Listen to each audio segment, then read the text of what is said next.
the time of enslavement, darkness, and violence, they risked their young lives. On their shoulders, they were carrying Poland. Nazywam się Jakub Tomasz Nowakowski, pseudonim Tomek. My name is Jakub Tomasz Nowakowski, alias Tomek. I was a soldier of the Zośka Battalion. I was raised with patriotic values at home and school.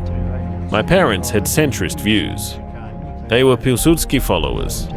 So I had this cult of Piłsudski from childhood. Well, and in elementary school, then junior high school. I managed to complete 2 years of junior high school by the outbreak of war. Dwie klasy gimnazjum do wybuchu wojny.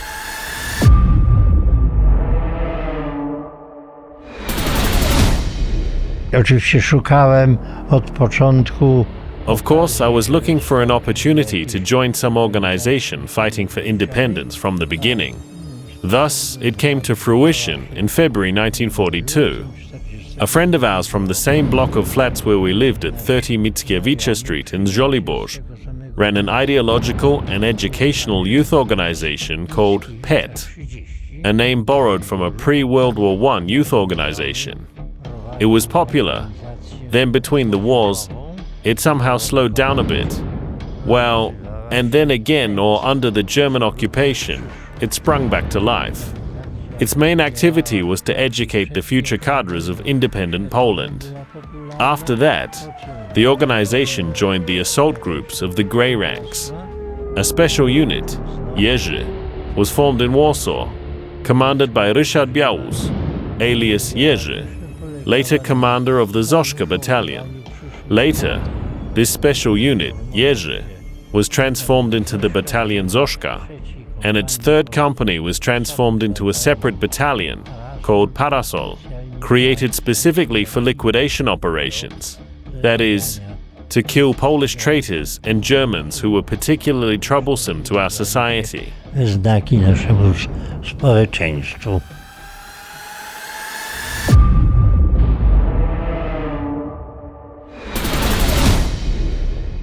Takie było szkolenie. Such was the training.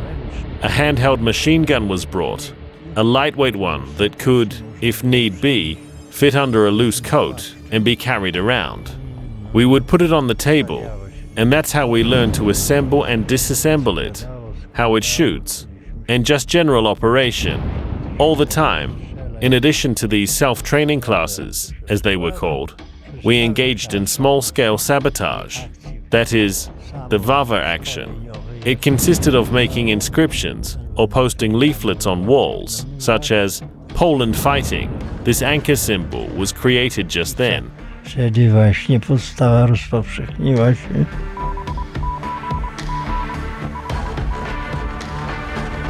Jak żeśmy żyli w Warszawie, no było... It spread at the time we lived in Warsaw. Well, the city was... It got very run down, to be honest. After the campaign, several percent of Warsaw was already destroyed by bombings and artillery shelling. So there were heavy losses in Warsaw. Great poverty ensued, especially since the Germans did not allow goods into the capital.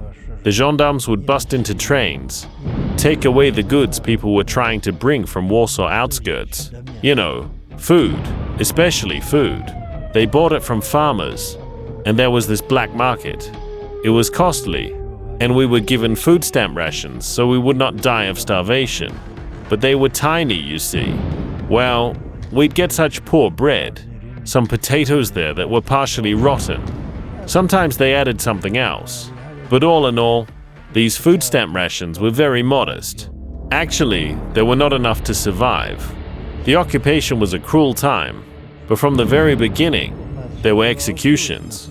You could get killed for just about anything, or be sent to a concentration camp at best. Albo obóz koncentracyjny w najlepszym razie.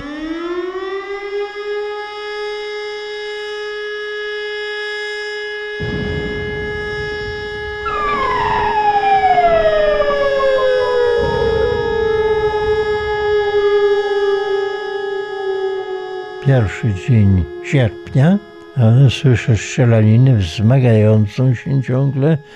I remember hearing constant shooting on the first day of August.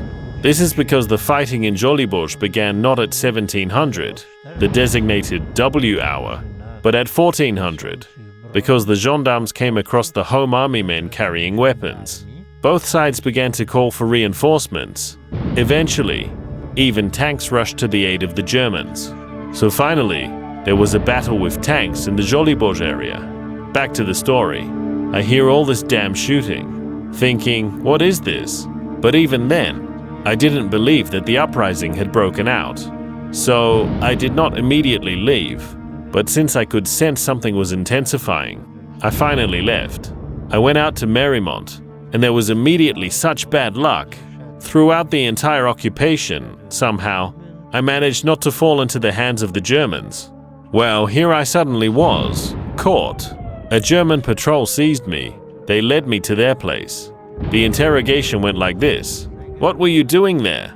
I had a pretty good situation, because I had a duty armband. I showed it to them and said, I was on duty. I heard shooting. I went out, right?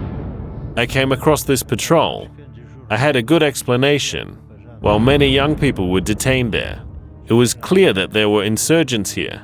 One colleague there knew German very well, and he started sweet-talking these Germans, actually sucking up to them.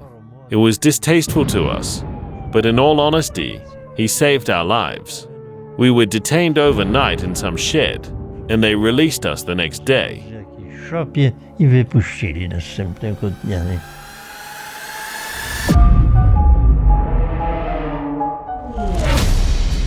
Wszystkie te pierwsze ataki na niemieckie stanowiska nie udały się. All of these initial attacks on German positions failed. The Germans pushed us back. We suffered heavy losses. Many good soldiers died. We lost the bravest ones. I learned that after this battle, the Żoliborz crew went out into the Campinos forest, realizing that they would not be able to handle the Germans, who even brought tanks to fight. So they were laying heavy machine gun fire from all sides. Well, and that unit of Tadeusz Huskowski, this was our platoon commander's name, who formed that squad, also decided to join the Żniwiarz group and went to the Campinos forest with the Żoliborz group. On the third day, they returned on the express order of the insurgency command. There must be soldiers in Żoliborz, so they returned. Maybe we were a little better stocked in weapons because Campinos was well equipped, because there were Alliance airdrops there all the time. On their way back, they fought a regular battle with the Germans to capture Robotnicza Street. The Germans tried to surround them somehow, cut them off, but it didn't work. They were very eager to fight, so to speak. Well, I found out that the unit had already returned, that they were at this WSN colony, so I quickly ran there and reported to the commander. He was happy. He accepted me into his unit, but added, "You're late. There are no weapons for you." Well, it was a terrible experience for me at the beginning, because everyone mattered according to what weapons they had. So, you know, I was unarmed for the first few days. I felt awful at the time because I was loitering, being useless, and moving around aimlessly. But nevertheless, after a few days, there was such an unfortunate event that the room our unit occupied was somehow spotted by the Germans, and they shot at us from an anti-aircraft cannon through the window. Yes, an anti-aircraft cannon shooting into a room.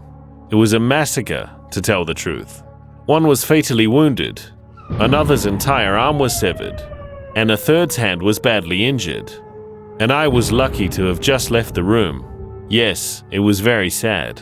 On the other hand, some weapons became available, and I got one. Bardzo przykre, no ale zwolniło się trochę broni. Ja dostałem wtedy. Young, free, idealistic. Thanks to them, we live in Poland, in a free Poland, out of gratitude for Poland.